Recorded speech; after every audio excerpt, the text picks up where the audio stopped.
നമ്മളിന്ന് കാണിക്കാൻ പോകുന്നത് 2009 ലാസ്റ്റ് 2010 രജിസ്ട്രേഷൻ വരുന്ന ഒരു CI വണ്ടിയാണ്. വർക്ക് കഴിഞ്ഞതാണ്. മഴയും ചെളിയിലൊക്കെ വണ്ടി ഓടിയിട്ട് കുറച്ച് വൃത്തിയില്ല കേട്ടോ വണ്ടി. അപ്പോൾ നമ്മൾ രണ്ടാമത് ഫസ്റ്റ് സർവീസിന് വന്ന ഉടനെ തന്നെ നമ്മളൊരു വീഡിയോ എടുക്കുകയാണ്. വണ്ടി ഇങ്ങനെ രീതിയിൽ ഫ്രണ്ട് ഒന്ന് ഇടിച്ചിട്ടുണ്ട്, ഇടിച്ചൽ തട്ടിയിട്ടുണ്ട്.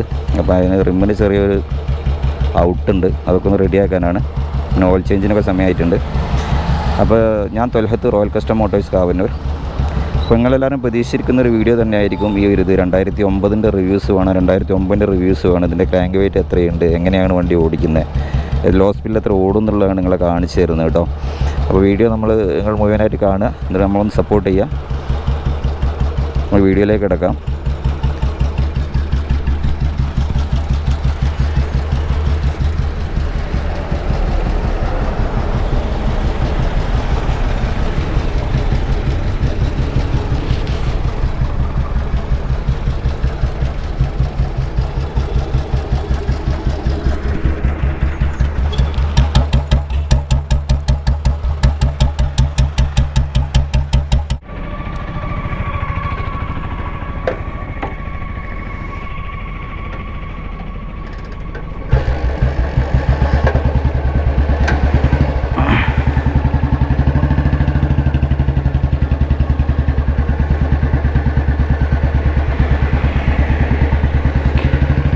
ഇത് 2009 മാനുഫാക്ചറിങ് ആണെന്ന് തോന്നുന്നു. കാരണം 2010 ജനുവരിയിലാണ് ഇത് ഡെലിവറി ഇടുന്ന വണ്ടി. 2010 ജനുവരിയിൽ 2010 മാനുഫാക്ചറിങ് വരാൻ സാധ്യതയല്ല. മാനുഫാക്ചറിങ് 2010 ഇല്ല എന്നാണ് എൻ്റെ ഓർമ്മ.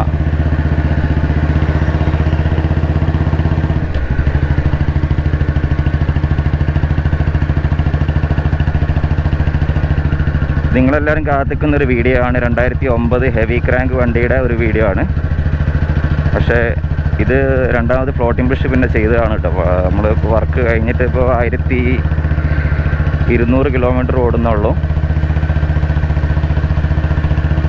പിന്നെ ഫ്ലോട്ടിംഗ് ബ്രഷ് എന്ന് പറയുന്നത് എന്താണെന്ന് വെച്ചാൽ, സാധാരണ ഗതിയിൽ ക്രാങ്കിന്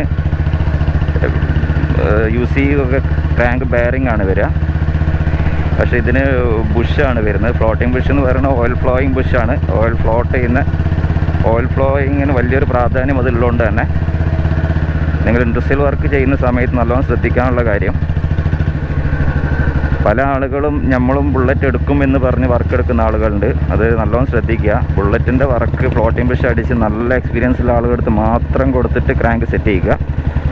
അതല്ല എങ്കിൽ നിങ്ങൾക്ക് ഓയിൽ പമ്പിങ്ങിന് നല്ലൊരു വിഷയം വരും. സ്റ്റാർട്ടിങ്ങിൽ ഒരുപാട് വിഷയങ്ങൾ നിങ്ങൾക്ക് ആ ഒരു മെക്കാനിക് വൈസ് ആയിട്ട് ബുദ്ധിമുട്ട് വരും കേട്ടോ. നല്ലോണം ശ്രദ്ധിക്കണം. അതായത് റോക്കറിലേക്ക് ഓയിൽ വരില്ല. ഒരുപാട് സമയം സ്റ്റാർട്ടിങ്ങിൽ ഇട്ടിട്ട് നിങ്ങൾക്ക് ഒരുപാട് ബുദ്ധിമുട്ടായതിനു ശേഷം മാത്രമേ നിങ്ങൾക്ക് ആ ഒരു ഓയിൽ പമ്പിങ് റെഡിയാക്കാൻ പറ്റുള്ളൂ. അപ്പോൾ കറക്റ്റായിട്ട് റോയൽ എൻഫീൽഡ് പഴയ മോഡൽ വണ്ടിയുടെ ഫ്ലോട്ടിംഗ് ബുഷ് അടിച്ച് പരിചയമുള്ളവർക്ക് അടുത്തേക്ക് മാത്രം നിങ്ങൾ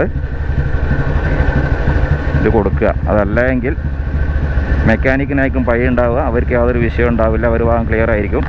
അത് പ്രത്യേകം ശ്രദ്ധിക്കുക. ഒരുപാട് ആളുകൾ എന്നോട് വിളിച്ചിട്ട് പേഴ്സണലായിട്ട് ചോദിക്കുന്ന കാര്യമാണ്, വണ്ടി കുറച്ച് ഹീറ്റാകുന്ന സമയത്ത് വണ്ടി നിൽക്കുന്നു, അല്ലെ വണ്ടിൻ്റെ സൗണ്ട് മാറുന്നു ഒക്കെ. അതൊക്കെ ഈ വിഷയം വരുന്നത് ഈ ഓയിൽ ഫ്ലോയിങ്ങിൻ്റെ വിഷയമാണ്. കാരണം ക്രാങ്ക് കേസിലുള്ള ഓയിലാണ് റോക്കറിലേക്ക് പമ്പ് ചെയ്യുന്നുള്ളത് മനസ്സിലാക്കുക. അത് ശരിക്കും ഈ ക്രാങ്കിൻ്റെ പിന്നിലൂടെയുള്ള കറക്റ്റ് ഓയിൽ ഫ്ലോയിങ് വന്നാൽ ഔട്ട് ചെയ്താൽ മാത്രമേ നമുക്ക് റോക്കറിലേക്ക് ഓയിൽ കിട്ടുള്ളൂ. അപ്പോൾ അത് കിട്ടിയില്ലെങ്കിൽ വണ്ടിൻ്റെ എൻജിൻ്റെ നോയ്സ് മാറാനും അതേമാതിരി പിസ്റ്റൺ കുറച്ച് ജാമാകാനും, അതായത് സിലിണ്ടർ ബോറിലേക്ക് വേണ്ടത്ര ഓയിൽ നമുക്ക് ഈ ക്രാങ്ക് തെറിപ്പിക്കില്ല. അതുകൊണ്ട് തന്നെ പിസ്റ്റൺ ജാമായി വണ്ടി നിറച്ച് നിൽക്കാനും പിന്നെ തണുക്കുന്ന സമയത്ത് കുറച്ച് കഴിഞ്ഞാൽ വണ്ടി സ്റ്റാർട്ടാവാനും സാധ്യതയുണ്ട്. അതുകൊണ്ട് ആ ഒരു കാര്യം പ്രത്യേകം ശ്രദ്ധിക്കണം.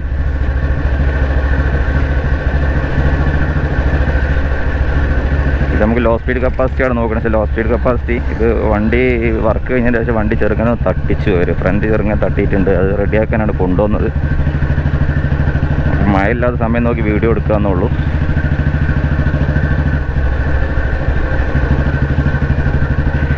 അപ്പോൾ ഇതിപ്പോൾ നോക്കുകയാണെന്നുണ്ടെങ്കിൽ 40ൻ്റെ ചോടയാണ് ഓടുന്നത്.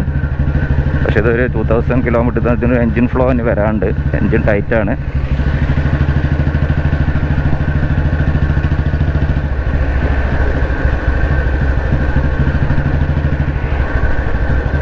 ഞാൻ സ്ലോ ഡൗൺ ചെയ്ത് നോക്കാം കേട്ടോ.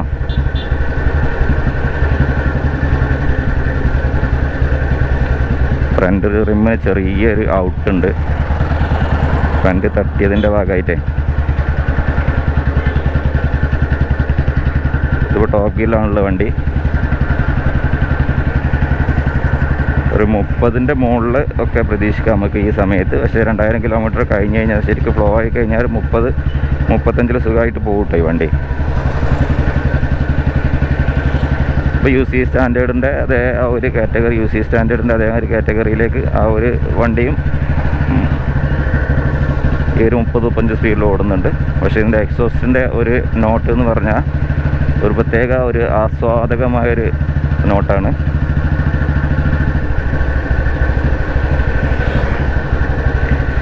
ഇപ്പോൾ റോയൽ എൻഫീൽഡ് 2005 മുതൽ 2009 ലാസ്റ്റ് വരെ വന്നിട്ടുള്ള ഈ ഒരു വണ്ടി എല്ലാ ആളും മാർക്കറ്റിൽ വൺ ഡിമാൻഡുള്ള ഒരു കാറ്റഗറി വണ്ടിയാണ്.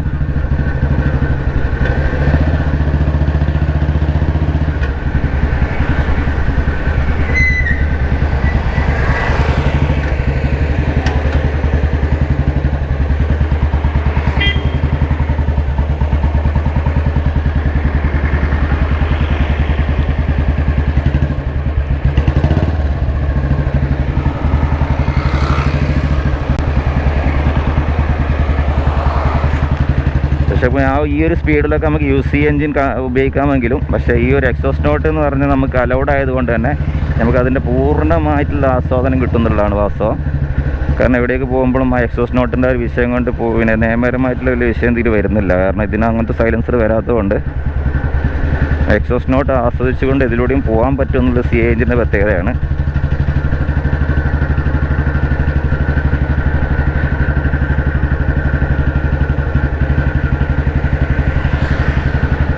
ഇതാണിത് ഏറ്റവും ടോപ്പ് ഗിയറിൽ പോകാൻ പറ്റി, ഇടിക്കാതെ പോകാൻ പറ്റിയപ്പോഴുള്ള സ്പീഡ് കാണിക്കുന്നത് കേട്ടോ.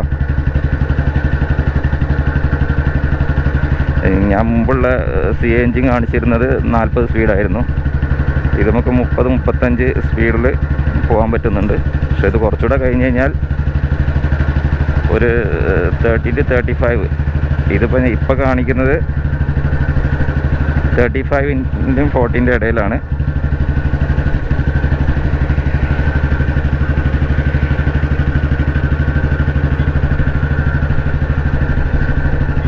അപ്പോൾ ഹെവി ക്രാങ്കിൻ്റെ വീഡിയോ വേണം എന്നുള്ള ഒരുപാട് ആളുകൾ ആവശ്യപ്പെട്ടിരുന്നു, പേഴ്സണലായിട്ട് ആവശ്യപ്പെട്ടിരുന്നു.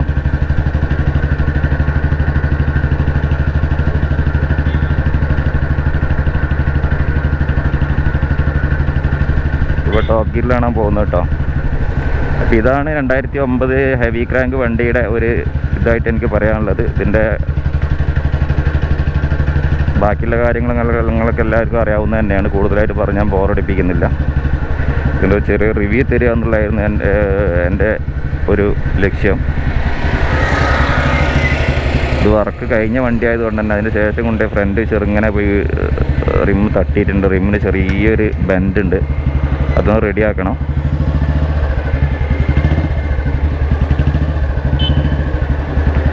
ഒന്നും കൂടെ പോരാ, നോക്കാം കേട്ടോ നമുക്ക്.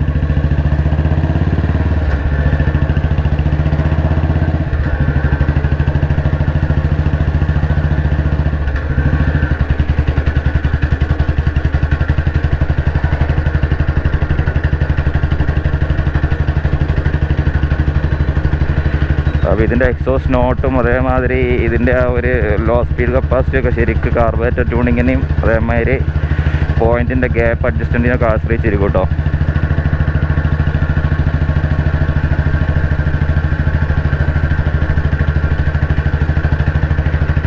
ഞാനിപ്പോൾ നോക്കുന്നത് ഒരു കയറ്റമാണ്. ഈ കയറ്റം ഇതേമാതിരി ഈ സ്പീഡിൽ തന്നെ ടോപ്പ് ഗിയറിൽ കയറാൻ വളരെ സ്ലോയിലാണ് വണ്ടി എടുത്തത്. ആ ഒരു സ്പീഡിൽ തന്നെ കയറി പോകുന്നുണ്ടോ എന്നുള്ളതാണ്. ഞാൻ സ്പീഡ് കൂട്ടുന്നില്ല, സെയിം ആക്സിലേഷനാണ് പിടിച്ചേക്കുന്നത്.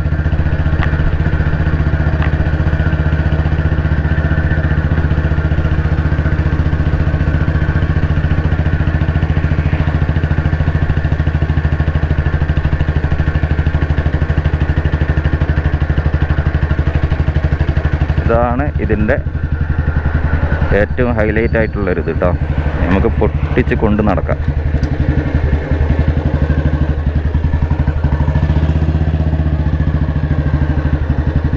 2009 2010 5ൻ്റെ 9ൻ്റെ ഇടയിലുള്ള വണ്ടി ആരെയും കൊടുക്കാനൊക്കെ ഉണ്ടാകുമ്പോൾ ഒന്ന് പേഴ്സണലായിട്ട് അറിയിക്കുക കേട്ടോ.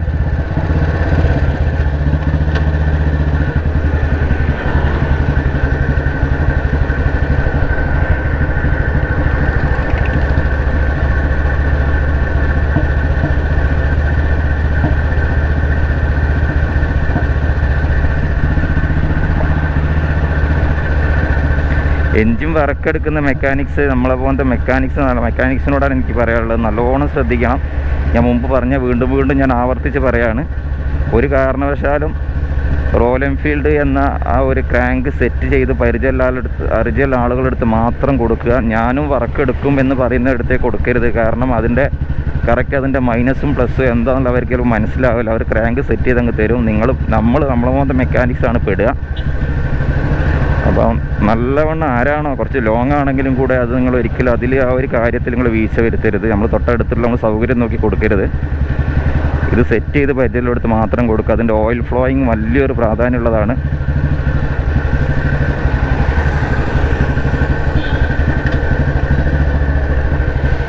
അത് പ്രത്യേകം ശ്രദ്ധിക്കുക കേട്ടോ. അതിൽ മാറ്റം വരുത്തി കഴിഞ്ഞാൽ നമുക്ക് ഈ വണ്ടി വീണ്ടും വർക്ക് വന്നുകൊടുക്കും.